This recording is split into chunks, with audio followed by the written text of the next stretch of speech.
बिस्मिल्लाहिर्रहमानिर्रहीम। नाज़रीन अस्सलाम वालेकुम, मैं हूँ इमरान वसीम। नाज़रीन, एक बड़ी ख़बर इस प्रोग्राम में आपके साथ हम शेयर करने जा रहे हैं। ख़बर नाज़रीन ये है कि साबिक़ वज़ीर आज़म इमरान ख़ान ने गारंटी मांगी है और ये गारंटी इमरान ख़ान ने जो रियासती इदारे हैं उनसे ये गारंटी मांगी गई है।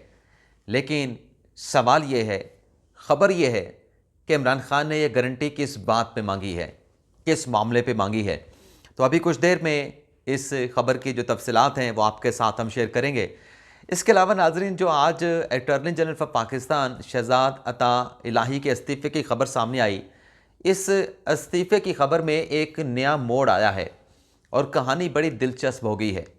इस खबर पर भी आप नाज़रीन के साथ आगे चल के तफसीलात शेयर करेंगे, लेकिन इससे पहले कुछ दीगर खबरें हम प्रोग्राम में शामिल करना चाहेंगे। लेकिन सबसे पहले हम बात करेंगे जो एक ज़्यादती नज़र आ रही है, जो हुकूमत की एक जुल्म कह लें या इंतकामी कार्रवाई कह लें। यानी माजी की अगर हम बात करें, जब मौजूदा हुक्मरान अपोजिशन में हुआ करते थे तो ये इमरान ख़ान पे इल्ज़ाम लगाते थे कि हमें इमरान ख़ान सियासी इंतकाम का निशाना बना रहा है। लेकिन ज़ाहिर सी बात है कि जिस पे बनती है, जो भुगतता है, उसको सबक भी मिलता है। अब हुआ ये है कि जो कुछ इनके साथ हुआ, मौजूदा हुक्मरानों के साथ हुआ, इन्होंने सबक नहीं सीखा और हुकूमत में आने के बाद उसी किस्म की कार्रवाइयाँ ये अपने सियासी मुखालफिन के खिलाफ कर रहे हैं। कतई नज़र मेरे कुछ दोस्त नाराज़ हो सकते हैं, लेकिन जो हक़ है, जो सच है, वो आप दोस्तों के सामने रखना है। अब ये जो एहसान नियाज़ी की ज़मानत का मामला था, आज ज़मानत के लिए अदालत में दरख्वास्त दायर की गई। जज साहब ने एहसान नियाज़ी की ज़मानत की दरख्वास्त के ऊपर नोटिस भी कल के लिए जारी कर दिया। लेकिन अब आप देखें, आप बल्कि ख़ुद फैसला करें कि एहसान नियाज़ी को ज़मानत की दरख्वास्त पर नोटिस जारी होने के बाद इस्लामाबाद पुलिस ने बलूचिस्तान कोयटा की पुलिस के हवाले कर दिया। अब किस केस में हवाले किया गया? यानी जैनुन जो मुकदमा है एहसान नियाज़ी का, पुलिस के खिलाफ कारकुनान को, पीटीआई के कारकुनान को इश्तिहाल दिलाने का, आप उस केस में उसको प्रोसिक्यूट करें, उसको गिरफ्तार करें, उसके खिलाफ चालान फाइल करें, अपना मुकदमा चलाएं, कोई आपको नहीं रोकेगा। जो पुलिस को धमकियां दी गई एहसान नियाज़ी की तरफ से, उस पर केस बनाएं, उस पर गिरफ्तार करें, कोई आपको मुर्द इल्ज़ाम नहीं ठहराएगा। लेकिन एक ऐसे केस में, यानी कोयटा में 18 मार्च को इमरान खान साहब यहाँ पे इस्लामाबाद में पेश होते हैं। 18 मार्च को इमरान खान साहब के साथ एहसान नियाज़ी होते हैं, इमरान खान साहब की लीगल टीम होती है, इमरान खान की सिक्योरिटी टीम होती है, इमरान खान के फोकल पर्सन एहसान नियाज़ी भी इस्लामाबाद में मौजूद होते हैं। लेकिन उन्हें गिरफ्तार किया गया है उसी तारीख को। इमरान खान की मुमकिन गिरफ्तारी के खदशे पर जो कोयटा शहर में एहतजाज हुआ, उस एहतजाज में जो नॉमिनेट लोग थे, उसके अलावा जो नामालूम अफराद शामिल किए गए थे, उन नामालूम अफराद में जो है वो एहसान नियाज़ी को गिरफ्तार किया गया है। क्या ये ज़्यादती नहीं? क्या जो आपके साथ होता रहा, आप अपने सियासी मुखालफिन के साथ वैसा करेंगे? अगर वैसा सलूक करेंगे, वैसे इंतकामी सियासी इंतकाम का निशाना बनाएंगे, तो फिर आप में और उनमें क्या फ़र्क रह जाएगा? इसी तरीके से नाज़रीन, अब ये देखें कि जो इलेक्शन का मामला आपके सामने आन खड़ा हुआ है, इलेक्शन कमीशन ने शेड्यूल मनसूख कर दिया है कि 8 अक्टूबर को हमने इलेक्शन करवाना है। अब ये खुद कहते थे, ये फैक्ट की बात कर रहा हूँ, ये हकीकत जो हकाइक हैं वो आपके सामने रख रहा हूँ। राना सनाउल्लाह ले लें, नून लेके दीगर रहनुमा ले लें, पीपल्स पार्टी के रहनुमा ले लें, ये खुद कहते थे कि इमरान खान केपी और पंजाब की असम्बलियाँ तहलील कर दे, हम सारे मुल्क में इलेक्शन करवा देंगे, हम कौमी असम्बली को तहलील कर देंगे। इमरान खान साहब ने गलत किया, सही किया, लेकिन उन्होंने असम्बली तोड़ दी, पंजाब की, खैबर पख्तूनख्वा की। लेकिन अब जो कुछ हो रहा है इलेक्शन के हवाले से, ये भी आपके सामने है। तो इमरान खान साहब ने फिर गारंटी आज मांग ली और गारंटी इसी बात में मांगी है। लाहौर हाई कोर्ट में इमरान खान साहब जो हैं हिफाजती ज़मानत हासिल करने के लिए पेश हुए। वैसे तो दो जो केसेस दहशतगर्दी के इमरान खान के खिलाफ इस्लामाबाद में दर्ज हुए थे, उसमें खान साहब आज की तारीख तक लाहौर हाई कोर्ट से हिफाजती ज़मानत ले चुके थे। हिफाजती ज़मानत लाहौर हाई कोर्ट से उन्हें मिल चुकी थी, लेकिन आज 24 तारीख है, आज की तारीख तक वो हिफाजती ज़मानत थी। लेकिन खान साहब ने कहा यह था लाहौर हाई कोर्ट को कि मैं हिफाजती ज़मानत लेने के बाद इस्लामाबाद में जो मुतलका अदालत है, ETC की अदालत, वहाँ पे पेश हो जाऊँगा। लेकिन खान साहब पेश नहीं हुए। आज खान साहब वहाँ पे हिफाजती ज़मानत के लिए पेश हुए हैं। हिफाजती ज़मानत मिलती है, नहीं मिलती, जब हम वीलॉग रिकॉर्ड करें तब तक तो वहाँ पे लाहौर हाई कोर्ट में कार्रवाई जारी है।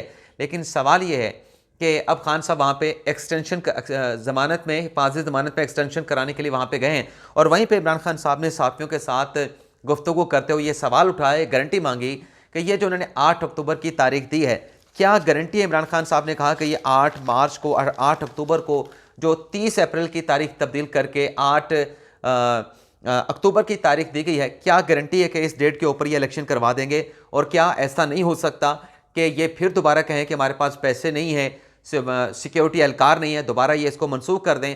तो अब इमरान खान साहब गारंटी मांग रहे हैं कि हमें गारंटी दें कि क्या इस तारीख पे भी इलेक्शन होगा और कैसे होगा, क्या इसको आगे नहीं ले जाएगा। तो खान साहब जो हैं ये गारंटी मांग रहे हैं। लेकिन आज इसी के साथ साथ जो मैंने निसान नियाज़ी की खबर आपके साथ शेयर की, अजहर मशवानी जो हैं पाकिस्तान तहरीक इंसाफ की सोशल मीडिया टीम के सरबराहों में उनका नाम आता है। नहीं पता चल रहा उन्हें किसने गिरफ्तार किया है, कहाँ ले जाया गया है, कहाँ रखा गया है, किस केस में गिरफ्तार किया गया है। तो अब उनके जो वालिद हैं उनकी जानिब से लाहौर हाई कोर्ट से रिजू किया गया। जस्टिस अब्दुल अजीज़ ने अजहर मशवानी के वालिद की दरख्वास्त के ऊपर समाअत करते हुए 28 मार्च तक जो है मुतलका जो हुकाम है उनसे जवाब तलब कर लिया है, जिसमें महकमा anti corruption, DG anti corruption, DG FIA, secretary जो दाखिला हैं पंजाब के और मरकज़ के, उनसे जवाब मांग लिया गया है कि बताया जाए कि ये अजहर मशवानी जो है वो कहाँ पे हैं। इनकी बाजियाबी के हवाले से दरख्वास्त दायर की गई, जिस पर आज नोटिस कर दिया गया है 28 मार्च का। इसके अलावा नाज़रीन जो इंतखाबात का मामला है, होने हैं नहीं होने, लेकिन ज़ाहिर सी बात है कि पाकिस्तान तहरीक इंसाफ ने जो है वो इसमें कह दिया कि हम सुप्रीम कोर्ट ऑफ पाकिस्तान से रिव्यू करेंगे। और जो लाहौर हाई कोर्ट बार की लाहौर हाई कोर्ट की जो बार है उसके जो सदर हैं चौधरी इश्तियाक अहमद, उनकी जानिब से ये जो नाज़रीन लाहौर हाई कोर्ट बार जो है अब इस कन्वेंशन करने जा रही है कि इलेक्शन की तारीख क्यों तब्दील की गई। और लाहौर हाई कोर्ट बार के सदर ये कह रहे हैं इश्तियाक अहमद कि हम आइन और कानून की बालादस्ती के लिए हम खड़े होंगे, हम स्टैंड लेंगे। लेकिन सवाल ये पैदा होता है कि यही चौधरी इश्तियाक अहमद साहब थे जब इमरान खान साहब का दौर था और जस्टिस काजी फायसा के खिलाफ जो रेफरेंस दायर हुआ उस पर इमरान खान साहब अपनी गलती तस्लीम करके माफ़ी मांग चुके हैं। माफ़ी नहीं मांगी, लेकिन गलती मान लेना दरअसल माफ़ी मांगने के मुतरादिफ होता है। तो ये चौधरी इश्तियाक अहमद साहब जो आज कानून और आइन की बालादस्ती की बात करते हैं, ठीक बात करते हैं, लेकिन उसी वक्त जब जस्टिस काजी फायसा के खिलाफ रेफरेंस सुप्रीम जुडिशल काउंसिल में चल रहा था तो उस वक्त ये मुकम्मल तौर पर खामोश थे।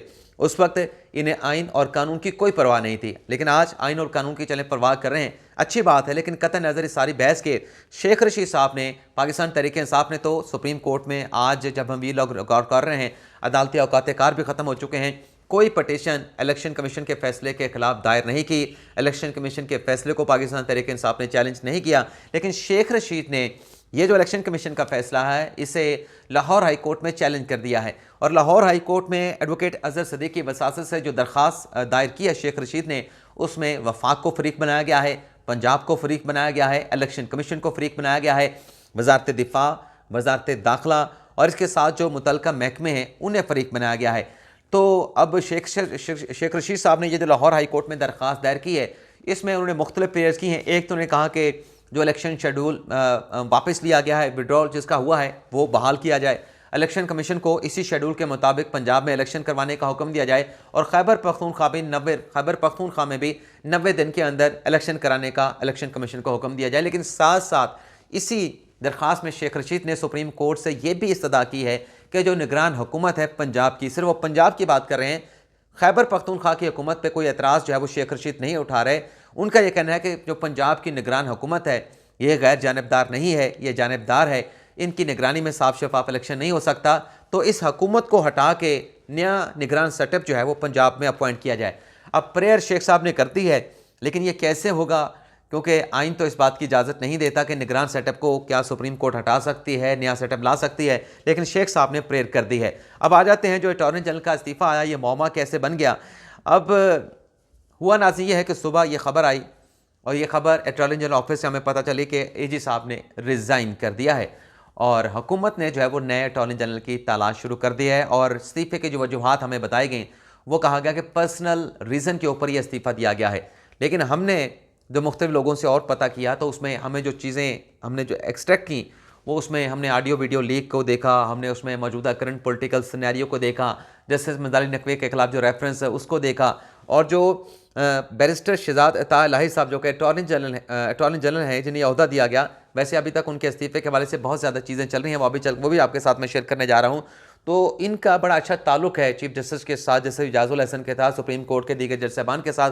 तो ये तमाम चीज़ें हमारे जहन में आई कि हुकूमत गालिबन जो है वो कोई मैसेज देना चाह रही है सुप्रीम कोर्ट ऑफ पाकिस्तान को कि नहीं, ऐसे आपका बंदा हम नहीं ज़्यादा देर चला सकते। गालिबन ये हमने ज़राए से भी पता किया, हमने ख़ुद भी इस चीज़ का तासुर लिया, लेकिन अब ये पता चला है कि जो इस्तीफ़ा है बैरिस्टर शहजाद अता इलाही साहब का बतौर अटॉर्नी जनरल, वो अभी तक जो है वजारत कानून नहीं पहुंचा। वजारत कानून इस इस्तीफ़े के हवाले से मुकम्मल तौर पे लाइलम है और इस बात की तस्दीक वज़ीर कानून आज़म नज़ीर तारड़ ने भी कर दी है।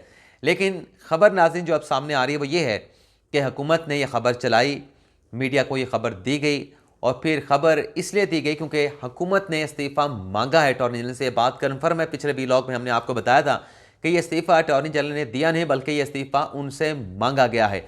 लेकिन ये इस्तीफ़ा क्या हुकूमत को भेजा गया? वजारत कानून तक तो इस्तीफ़ा नहीं पहुँचा। क्या ये इस्तीफ़ा सदर तक पहुँचा है? इस हवाले से भी कुछ नहीं कहा जा सकता। लेकिन एक जो और ख़बर है कि हुकूमत ने नए अटॉर्नी जनरल की तैनाती के हवाले से प्रोसेस का आगाज़ कर दिया है और इस हवाले से ज़रा ये बता रहे हैं कि 2 नाम तो हुकूमत के पास हैं।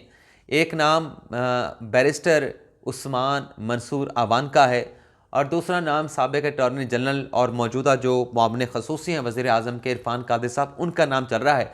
और इस हवाले से कहा जा रहा है कि वज़ीर आज़म शहबाज शरीफ ने लाहौर में इजलास भी बुलाया है, वहाँ पे जो मंसूर अवान हैं उनको बुला लिया गया है, आज़म नज़ीर तारड़ को बुलाया गया है।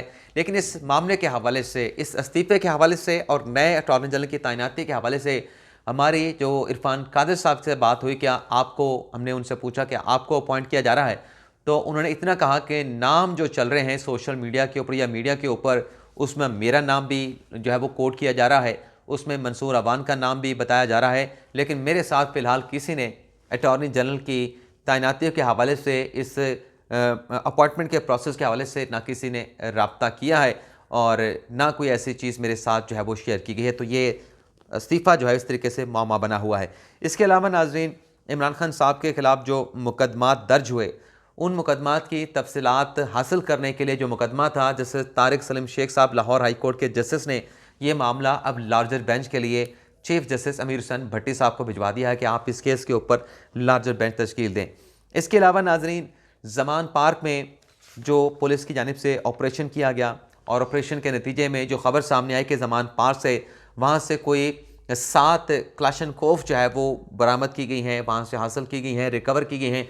अब उन गैर कानूनी असले से मुतल्लिक ये ख़बर अब हुकूमती ज़राए से, पंजाब के निगरान हुकूमती ज़राए से तस्दीक की गई है कि वो जो असला वहाँ से मिला था इमरान खान साहब के घर से ज़मान पार्क में ऑपरेशन के दौरान, वो असला जो है वो गैर कानूनी निकला है। और इस खदशे का भी इजहार किया गया है कि ना सिर्फ ये गैर कानूनी असला है बल्कि इसका फोरेंसिक करवाया जा रहा है कि जो वज़ीराबाद में इमरान खान साहब पे कातिलाना हमला हुआ, उस हमले में जो PTI का एक कारकुन मौज़म नामी, जिसको गोली लगी थी, कंटेनर से फायर किया गया था, उस मौज़म को लगने वाली गोली भी इस क्लाशनकोफ से फायर की गई थी।